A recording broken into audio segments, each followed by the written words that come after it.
अस्सलामु अलैकुम रहमतुल्लाहि वबरकातुहू। अल हिलाल एकेडमी के ऑनलाइन क्लासेस में आप तमाम ही मुअज़्ज़िज़ असातिज़ा का खैर मक़दम करता हूँ। तो आज के इस वीडियो में हम Tstet 2016 में चाइल्ड डेवलपमेंट एंड पेडागोजी के सेक्शन से चंद सवालात को हल करने की कोशिश करेंगे और साथ ही साथ उसके कॉन्सेप्ट को भी समझने की कोशिश करेंगे। तो वीडियो शुरू करने से पहले आप तमाम लोगों से एक रिक्वेस्ट करना चाहता हूँ कि अगर आपको ये वीडियो पसंद आता है और आप चाहते हैं कि आपके लिए ऐसे मज़ीद वीडियोस तैयार किए जाए तो कमेंट सेक्शन में कमेंट करके अपनी राय हमको ज़रूर दीजिए ताकि हमको मज़ीद वीडियो बनाने के लिए हौसला अफजाई मिल सके। तो चलिए वीडियो को शुरू करते हैं। पहला सवाल कुछ इस तरीके से है, प्राइमरी स्कूल के तलबा की बालिदगी की तरतीब का मुताला करने के लिए माहिर नफ्सियात एक मंडल के पहली से 5वीं जमात के तलबा को मुंतखब करके एक साल में अपना मुताला करता है, वो तहक़ीक़ का तरीक़ा जो माहिर नफ्सियात ने अपनाया। तो यहाँ पर जो है बालिदगी की तरतीब का मुताला करना है, डेवलपमेंटल स्टडी करना है। तो डेवलपमेंटल स्टडी के सिर्फ दो ही तरीक़े हैं, एक तो है क्रॉस सेक्शन का तरीक़ा और दूसरा है लॉन्गिट्यूडिनल का तरीक़ा। अब बेसिकली इन दोनों में फ़र्क क्या है तो इन दोनों को समझने की कोशिश करेंगे। तो सबसे पहले हमारा जो लॉन्गिट्यूडिनल तरीक़ा है, मान लीजिए आप एक डेवलपमेंटल साइकोलॉजिस्ट है और आप बच्चों के मुख्तलिफ़ दौर में उनकी होने वाली तब्दीलियों, दिलचस्पियों और नशोनुमा के बारे में मालूमात हासिल करना चाहते हैं। तो आप क्या करेंगे, नौमौलूद बच्चों के ग्रुप को आप मुंतखब करेंगे और इसी ग्रुप के बच्चों की पैदाइश से लेकर इनके मौत तक के मुख्तलिफ़ अदवार में होने वाली तब्दीलियों का आप मुशाहिदा करेंगे। एक नौमौलूद बच्चों के ग्रुप को आप लेंगे और इनकी पैदाइश से लेकर उनके मौत तक के क्या क्या उनमें नशोनुमा हो रही, उनकी दिलचस्पियों में क्या क्या तब्दीलियाँ हो रही, ये तमाम चीज़ों का आप जो है मुशाहिदा करेंगे। तो इस तरीक़े की सबसे बड़ी ख़ामी ये है कि इसमें आपको जो है बहुत ज़्यादा वक्त लगेगा। एक बच्चे की पैदाइश से लेकर उनकी मौत तक की का मुशाहिदा करना है, एक बहुत ज़्यादा वक्त ज़ाया करने वाला और लंबा चलने वाला तरीक़ा है। और इसके साथ साथ रिसर्चर मुकम्मल रिसर्च अंजाम नहीं दे सकता। क्यों नहीं दे सकता? क्योंकि नौमौलूद की पैदाइश से इनकी मौत तक कई रिसर्चर्स की मौत वाक़ई हो जा सकती और जिस रिसर्चर ने इस रिसर्च को शुरू किया वही इसको ख़त्म करे ऐसा मुमकिन नहीं है। लेकिन इस तरीक़े की एक अच्छा ये है कि क्योंकि हम एक ही ग्रुप के बच्चों की पैदाइश से लेकर उनके मौत तक के बारे में उनका पूरा मुशाहिदा कर रहे, उनके नशोनुमा का मुशाहिदा कर रहे, तो हमको जो भी नताइज हासिल हो रहे वो एकदम जो है सही नताइज होंगे।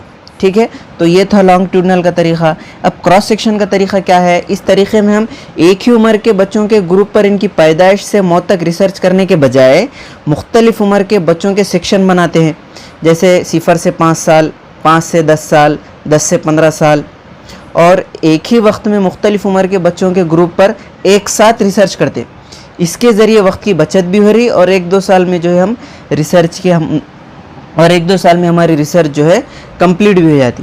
तो क्रॉस सेक्शन और लॉन्गिट्यूडिनल के तरीक़े में बेसिक डिफरेंस क्या है? बुनियादी फ़र्क ये है कि एक ही ग्रुप पर पैदाइश से लेके मौत तक रिसर्च करना लॉन्गिट्यूडिनल का तरीक़ा कहलाता, जबकि मुख्तलिफ़ ग्रुप्स के बच्चों को लेकर एक साथ 1 या 2 साल में रिसर्च करना क्रॉस सेक्शन का तरीक़ा कहलाता। तो यहाँ पर भी सवाल में क्या पूछ रहा है, 1 से 5 जमातों के तलबा को मुंतखब कर रहे, यानी कि हर क्लास के बच्चों का ग्रुप ले रहे और 1 साल में मुताला कंप्लीट कर रहे। तो सीधे से इसका जवाब है क्रॉस सेक्शन का मुताला। ठीक है, और रही बात केस स्टडी की, तो केस स्टडी जो है आम तौर पर हम अक्सर व बेशतर जो है ये मखसूस ज़रूरतों के हामिल बच्चे स्पेशल केस में केस स्टडी का मुताला करते हैं हम। इससे बच्चों के हमको पस मंज़र को जानने में मदद मिलती है। इसमें जो है गहराई से मुताला करके बच्चे के हालात का जायज़ा लेकर जो है रिकॉर्ड किया जाता है, और बालिदगी का मुताला ऐसा कोई तरीक़ा नहीं है। तो इसका सही जवाब है क्रॉस सेक्शन का तरीक़ा। चलिए बढ़ते हैं अब अगले सवाल की तरफ। अगला सवाल है, अगर किसी तालिब इल्म को हर 5 मिनट पर हर सही रद्द अमल पर इनाम मिलता है तो कुमक का निज़ामुल अमल है। तो कुमक का निज़ामुल अमल रीइंफोर्समेंट के तरीक़े को स्किनर ने पेश किया। स्किनर ने 2 किस्म के कुमक रीइंफोर्समेंट बताया, एक है कंटिन्यूस मुसलसल और दूसरा है पार्शियल। ठीक है, एक है कंटिन्यूस और दूसरा है पार्शियल। कंटिन्यूस में क्या है, मुसलसल कुमक फराहम करना। मिसाल के तौर पर एक बच्चा जो है हर मरतबा सही बर्ताव कर रहा, तो एक उस्ताद ये तय कर ले रहा है कि हर सही रद्द अमल पर इसको जो है इनाम दिया जाएगा या कुमक दिया जाएगा, तो इसको हम कहेंगे कंटिन्यूस। अब पार्शियल में दो किस्म के कुमक है, एक है तनासुब रेशो जिसको कहेंगे, और एक है इंटरवल वक्फ़ा। अब वक्फ़े में मज़ीद दो है, वेरिएबल इंटरवल और फिक्स्ड इंटरवल, मुक़र्ररा वक्फ़ा और मुतफ़र्रिक़ वक्फ़ा। मुक़र्ररा वक्फ़ा क्या है? इनाम के लिए एक वक्फ़ा मुतय्यन किया जाता, मतलब कि हर 5 मिनट, हर 10 मिनट, हर 15 मिनट, तो इस तरीक़े से एक वक्फ़ा तय किया जाता, हम उसको कहेंगे मुक़र्ररा वक्फ़ा। तो पार्शियल की किस्म है मुक़र्ररा वक्फ़ा।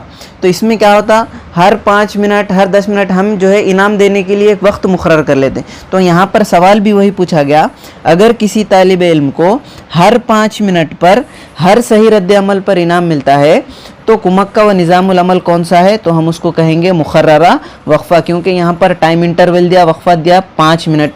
ठीक है। अगर यहाँ पर सवाल की अगर नौइयत को तब्दील करके इस तरह पूछा जाता कि अगर किसी तालिब इल्म को हर सही रद्द अमल पर इनाम मिलता है तो कुमक का निज़ामुल अमल कौन सा है? तो जब जवाब आता मुसलसिल, क्योंकि वक्फ़ा वहाँ पर नहीं दिया गया।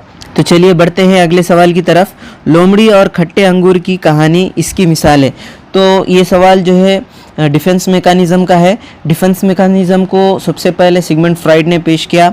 तो अपनी ख्वाहिशात की तकमील ना करने पर जो फ़र्द का बिहेवियर होता है और उसके अना को जो ठोस पहुंचती है, वो अना को महफूज करने के लिए, अना को बचाने के लिए जो फ़र्द रद्द अमल करता है उसको ही हम जो है डिफेंस मेकानिज़म कहेंगे।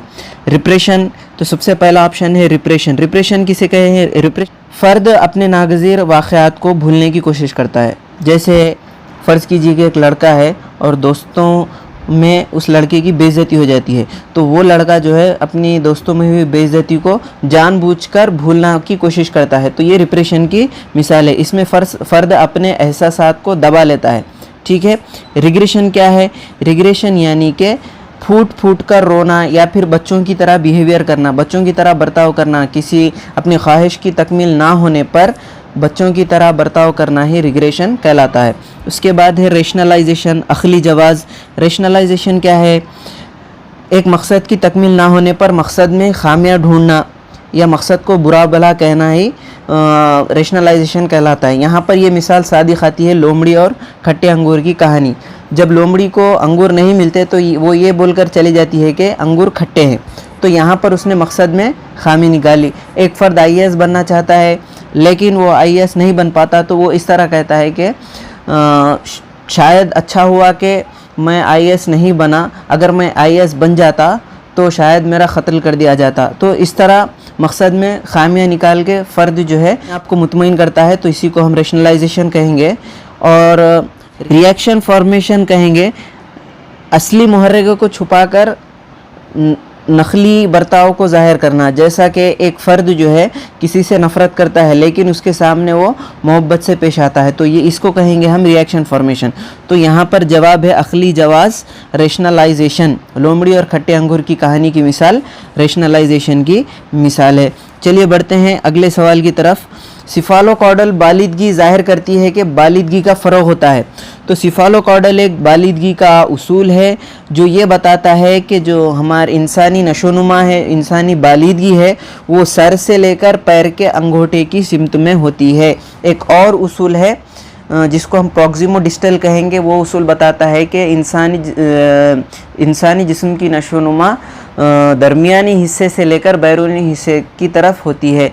जैसे उसके मरकज़ के क़रीब पाए जाने वाले आज़ा पहले नशोनुमा पाएंगे, उसके बाद वो बैरूनी जानिब उसकी नशोनुमा बढ़ेगी। जैसा एक नौमौलूद बच्चे के दिल, फेफड़े, गुर्दे, ये तमाम चीज़ें मरकज़ के क़रीब होती है, तो ये पहले काम करना शुरू करते हैं और धीरे धीरे वो अपने जो है हाथ पैरों को हिलाना शुरू करता है।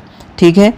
तो सिफालोकॉर्डल बालिदगी क्या ज़ाहिर करती है कि इंसानी नशोनुमा का फ़रोग़ जो है सर से पैर के अंगूठे की सिमत में होता है। चलिए अगला सवाल। बंडूरा के मुताबिक मुशाहिदाती इक्तिसाब है। तो बंडूरा का जो नज़रिया है, बंडूरा के नज़रिए को हम समाजी व इदराकी नज़रिया कहते हैं। बंडूरा ने हमको ये बताया कि फ़र्द जो है समाज में रहकर सीखता है, फ़र्द या बच्चा समाज में सीखता है, तो इसके नज़रिए का एक नाम समाजी नज़रिया है, समाजी इक्तिसाब का नज़रिया है। ठीक है। उसके बाद बंडूरा ये भी मानता है کہ فرد سماج میں رہ کر دوسرے افراد کا مشاہدہ کر کے سیکھتا ہے۔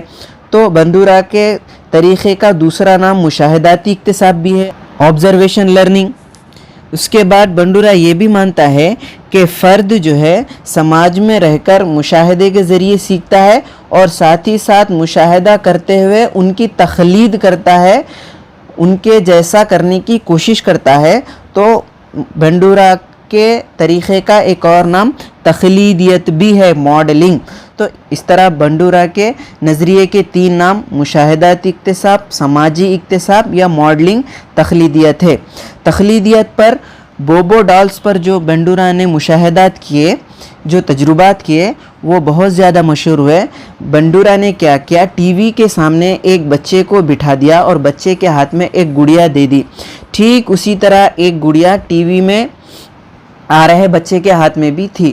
تو جب اس لڑکے نے ٹی وی میں کے لڑکے کو دیکھا کہ ٹی وی کے لڑکے نے ڈال کو توڑ دیا، اب ٹی وی دیکھ رہا لڑکا بھی اس گڑیا کو توڑتا ہے۔ تو یہ کس طرح ہوا؟ تو گڑیا کو توڑنے کے لیے کسی نے بھی اس لڑکے کو نہیں کہا، لیکن چونکہ اس نے ٹی وی میں دیکھا کہ ایک لڑکا گڑیا کو توڑ رہا ہے، اس نے اس کا مشاہدہ کیا اور اس کی تقلید کی۔ اس طرح بندورا کے نظریے کو ہم تقلیدیت بھی کہتے ہیں۔ اس کے علاوہ جو تیسرا آپشن ہے صورت گری، جس کو انگریزی میں شیپنگ کہتے ہیں، یہ جو ہے اسکینر کی ایک ٹیکنیک ہے جس کو برتاؤ کی تبدیلی کے لیے استعمال کیا جاتا ہے۔